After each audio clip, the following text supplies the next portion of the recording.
طيب اليوم اللي اكد لقاء زيمبابوي صراحه مهما كانت النتيجه سيلعب دور كبير في هذه البطوله.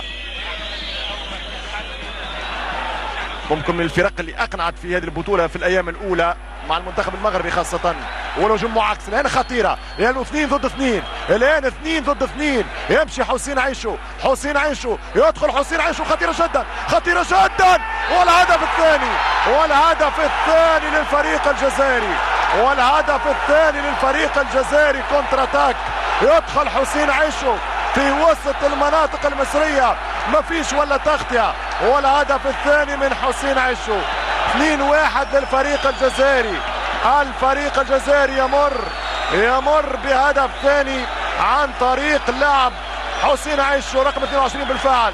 قلت لاعب مهاري، شوف يهرب من هاني سعيد، يدخل 18 ما فيش متابعه ويضرب الكره على يسار الحارس نادر السيد اللي يوقع على ثاني الاهداف الجزائريه. 2-1 في وقت حساس، في وقت قاتل. الفريق المصري كان قريب من تسجيل الهدف الثاني لكن من مرتده انساد دفاع وممكن لم يقتنع بالنقطه. جازف المدرب محسن صالح، والفريق الجزائري في وقت قاتل جدا يجيب هدفه الثاني. اذا تتغير المباراه الان.